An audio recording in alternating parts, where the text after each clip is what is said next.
Hello everyone, thank you for joining me today. This is my question and answer video I do every single Monday where I'm helping people heal from all kinds of different forms of post-traumatic stress disorder, whether it be relationships or different kinds of trauma on the job, things like this. This video I do every single week, and I'm just trying to answer people's questions. The number one way to heal from emotional pain and trauma is to understand. So I encourage all of you people to please keep asking questions, all right, and find your answers.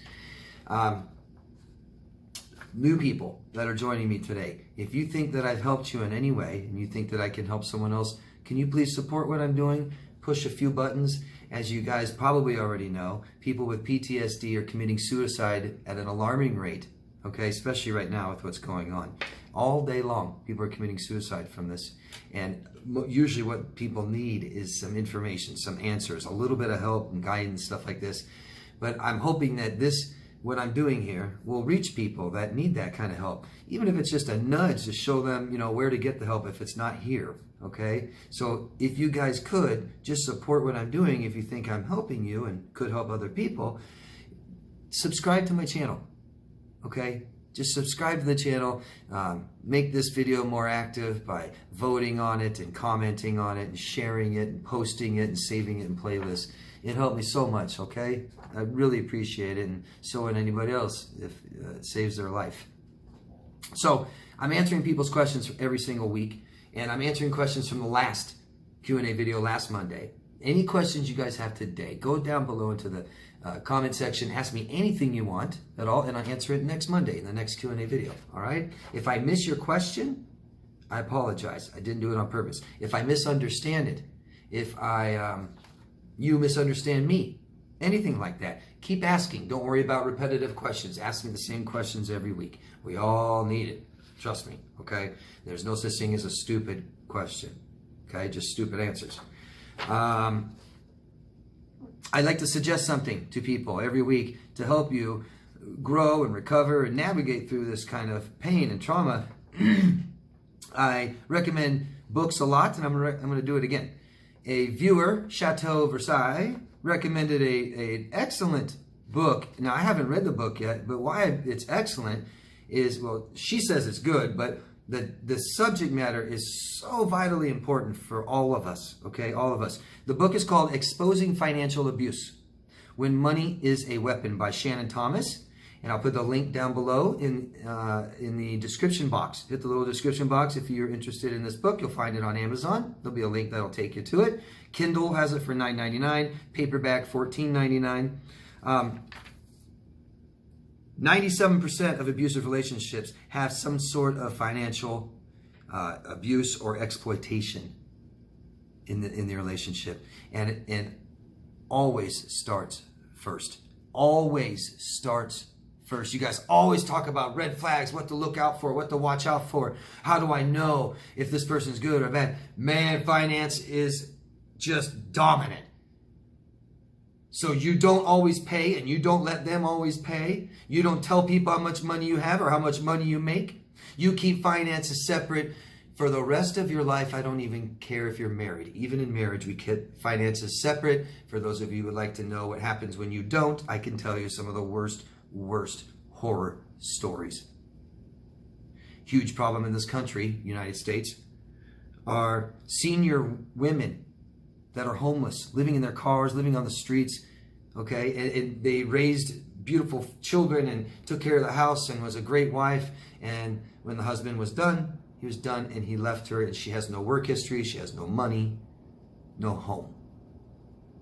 So, vitally important to be knowledgeable of what financial abuse and exploitation looks like, because a lot of people don't know, such as the people that it happens to.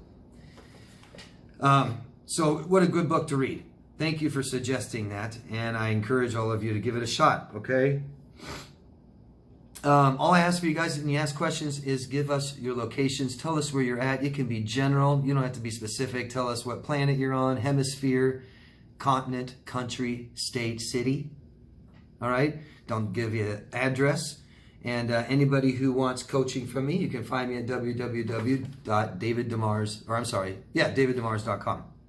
Demars Coaching. I'm currently taking new clients if you're interested, and anybody wants to ask me questions about my services, feel free, okay? You can find me at daviddemars.com. Thank you. So let's get started with the questions. Lots of good ones as usual. First one is, or first thing that somebody wants to say is from Graham. Hello, Graham.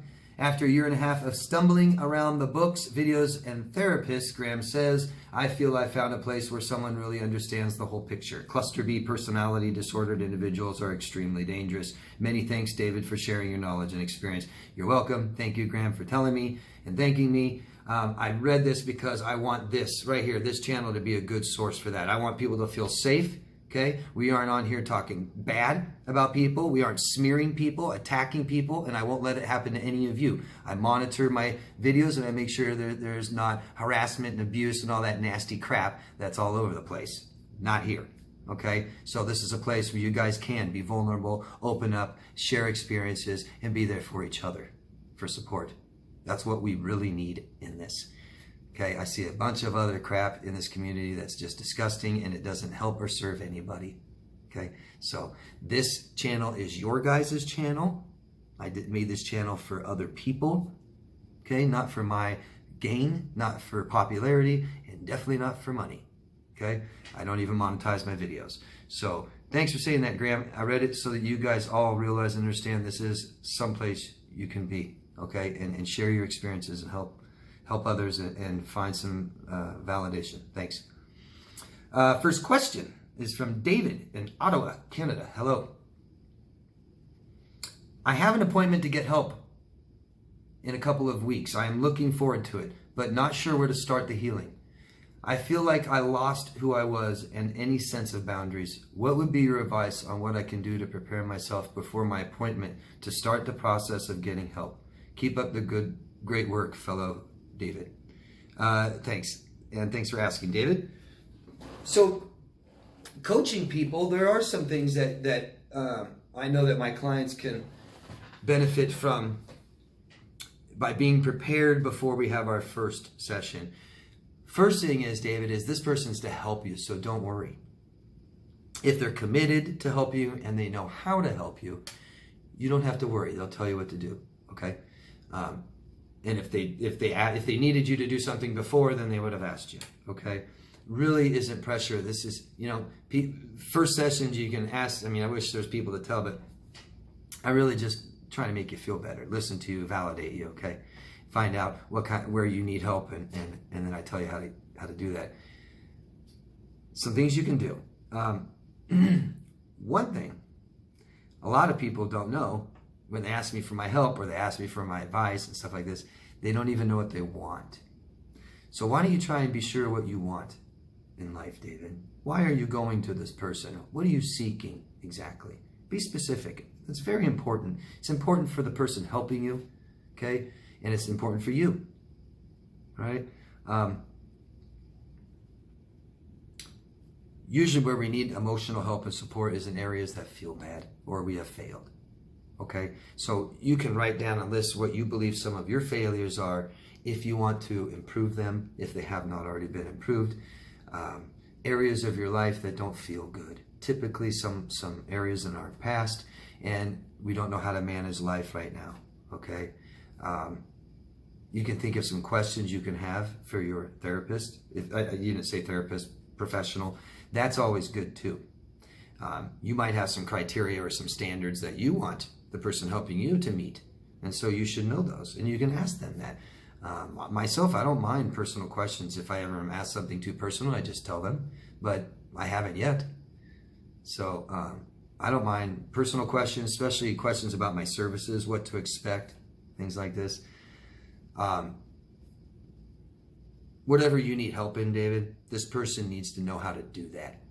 So that's always a good question to ask. How do you help people like me? What do I expect? How do you do it? How have you done it in the past? I think the biggest problem with professionals that people seek help from is that those professionals don't know how to help them.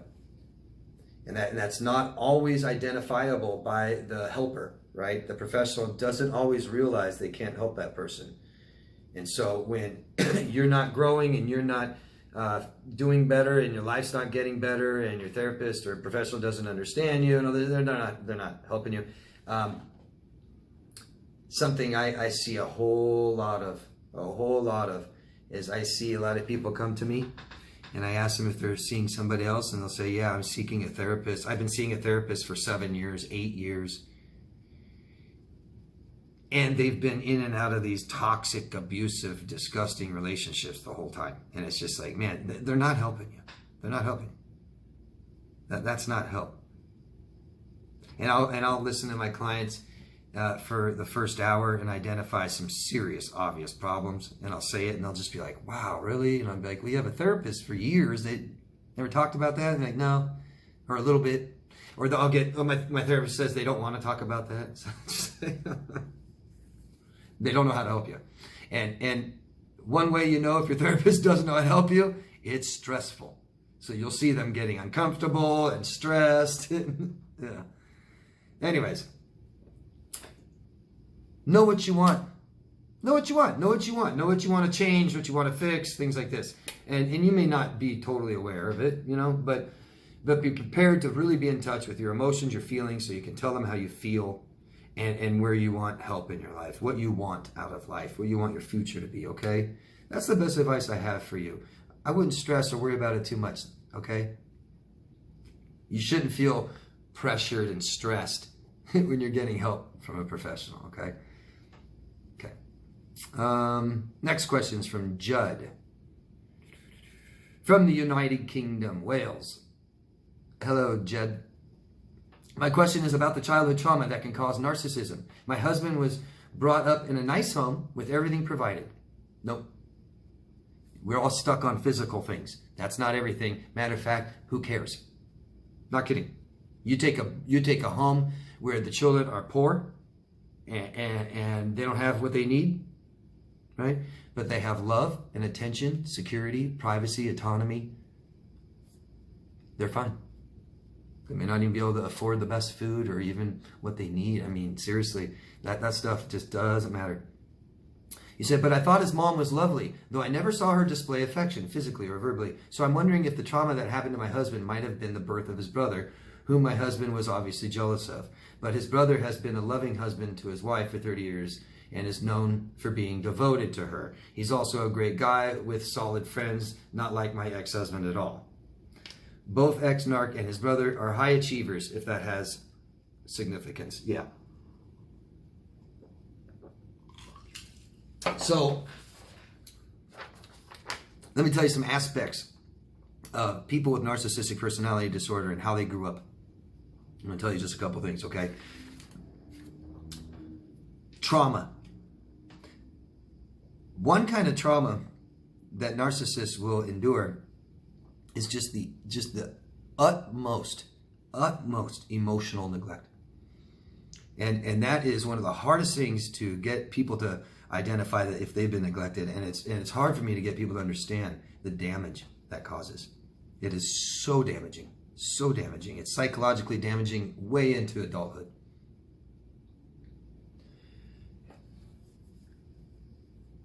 So parents massively emotionally neglect the narcissist child. Massive. They don't meet any of their emotional needs. And they can supply them with all physical needs. The best, top, doesn't matter. Emotional, traumatic neglect. No self, no autonomy. Typically the parents, maybe the child would be extensions of the parents. It's all about the parents. And the overachievement is because the narcissist, the child, has had a value system instilled in them based on status and appearance. Okay? Not on emotions, not on how you feel, not who you are. Doesn't matter. And so the narcissist child doesn't express themselves at all. Doesn't express their opinion, what they want, what they need, how they feel, what they value. All of that is based on the parents.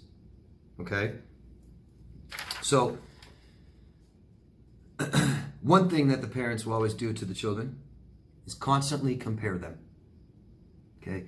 The result of comparing yourself to people all the time is absolute lowest self-esteem. Narcissists are a product of the lowest self-esteem.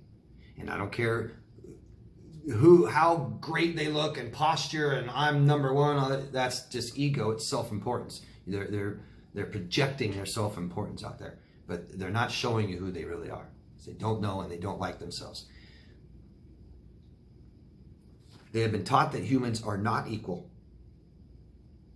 And the narcissist child will either be raised by them telling the child, you are better than everybody else. And it'll be all on status and appearance. You're so much better looking. You're so much smarter. You're so much better at school. We have so much more money. You're such a better dresser. You're so much better at sports. Not at all about who the child is, how they feel. It's about performance. It's about looks, posturing. Okay, that's the value system the parents has instilled in them. You're either better or you're worse.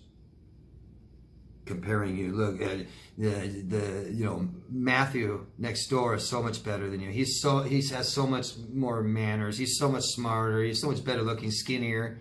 Do you see that? All based on status and appearance. I hope that makes sense. So your question is, can his brother cause the narcissism? Well, maybe. That's not necessarily why children are narcissists, become narcissists, not because of their siblings too much.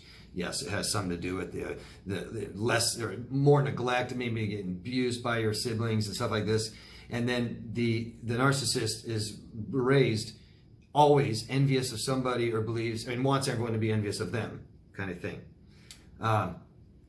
Commonly, the elder sibling will be the narcissist, the overachiever, golden child. The parents have the first child, and that's if the parents don't let the child have autonomy and the child is an extension of themselves, the narcissistic family dynamic says that the oldest child, the first child, is everything I want everyone to think about me. This is my success.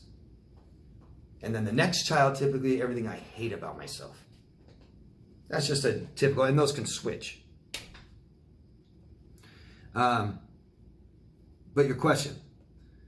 From my last on his father being a narcissist, but I thought mom was lovely. Yeah, mom didn't display affection, physical or verbally, but admiration may tell him, oh, you're number one, or you're nothing.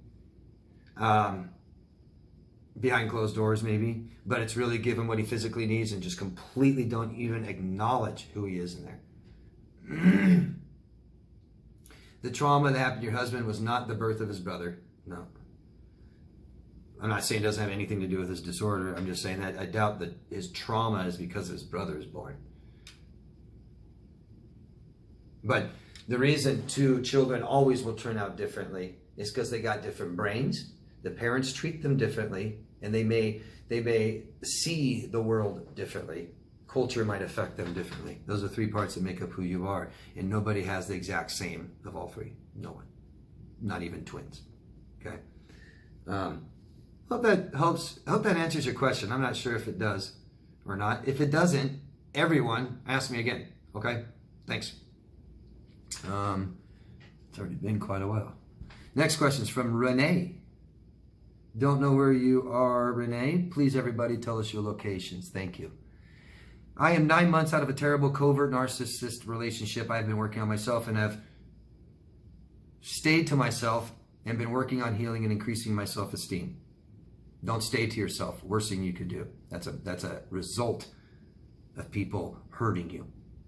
I withdraw. Don't do it. Worst thing you could do. Okay? I have someone who is interested and I am absolutely terrified. Is this normal? It would be normal if you're not ready to date. It'd be normal if you haven't healed from the last person that traumatized you and abused you. Okay?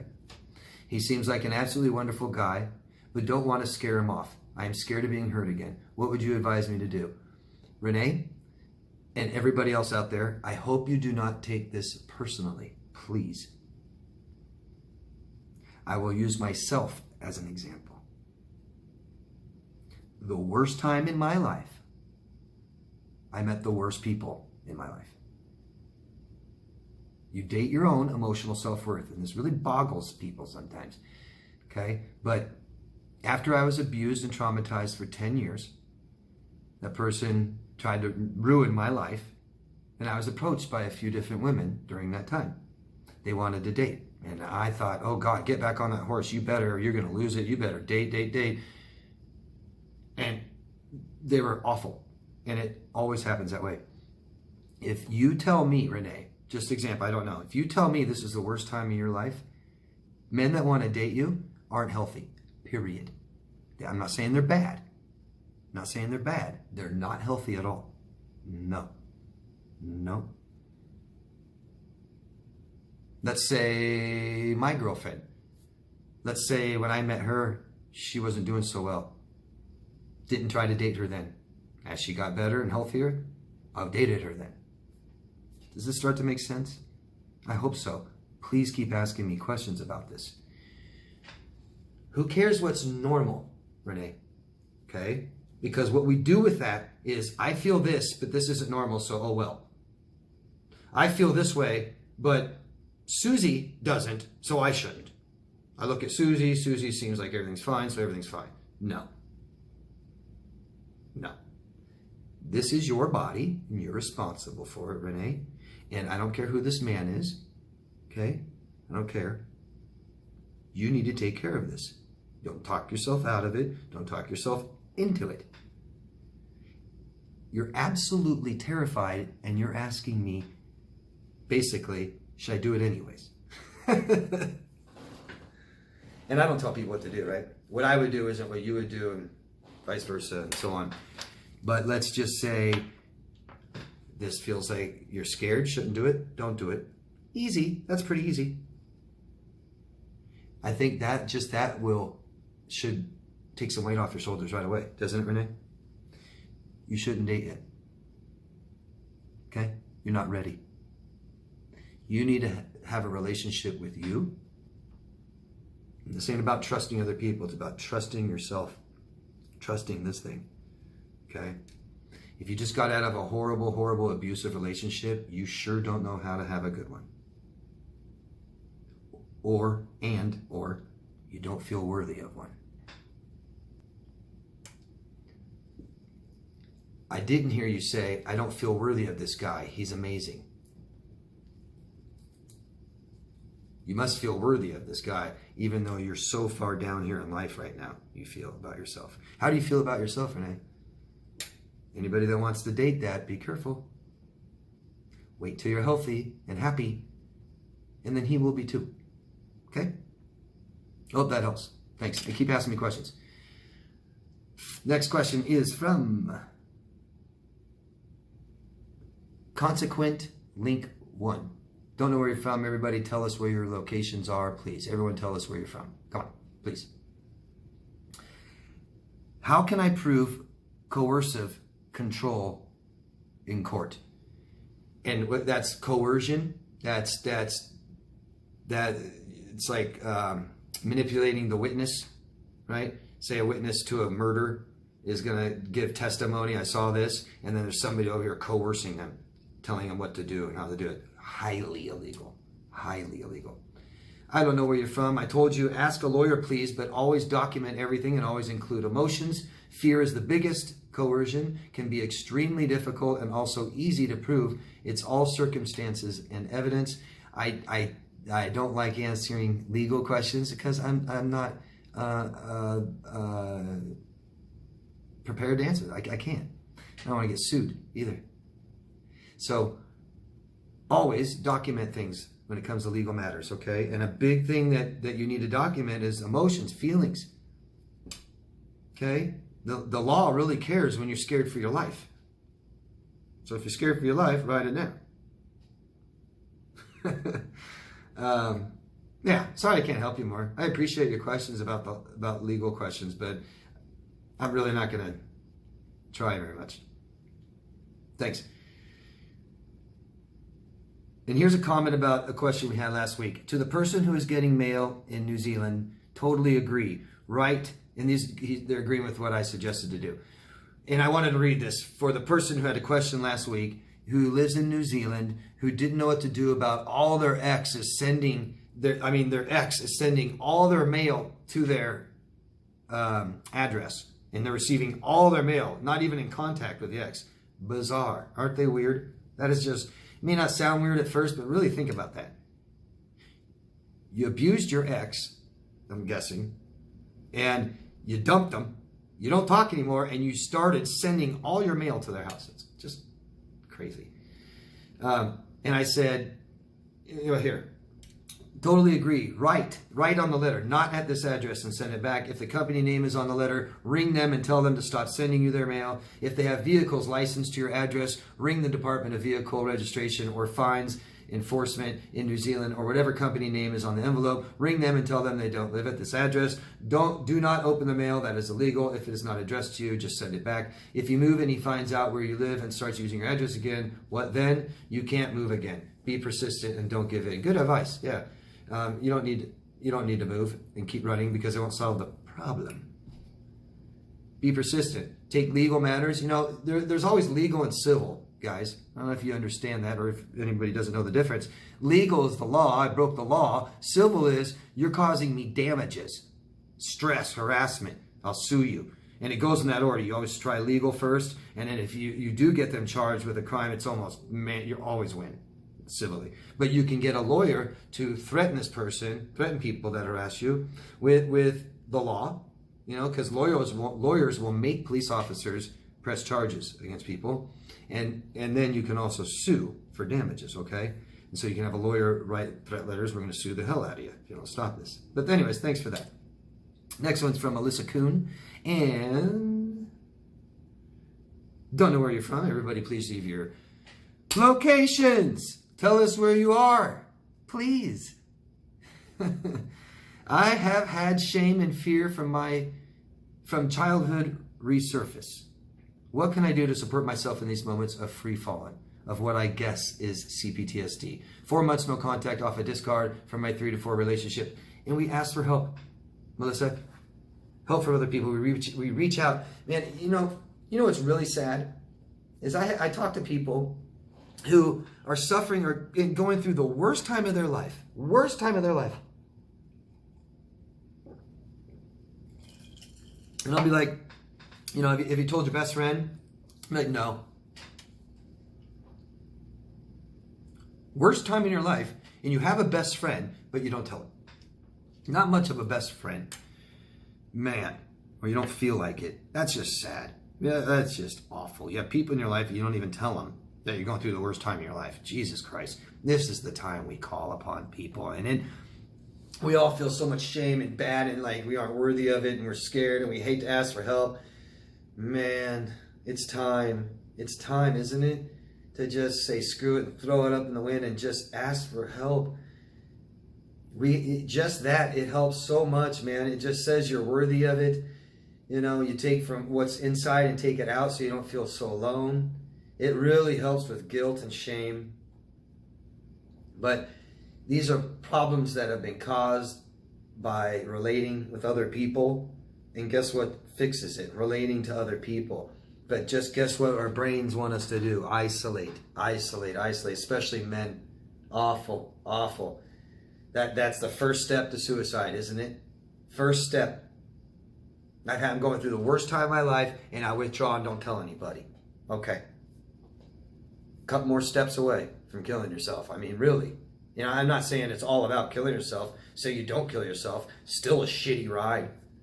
All by yourself, locked up, drinking, not knowing where to go, turning to people who don't care about you, using you.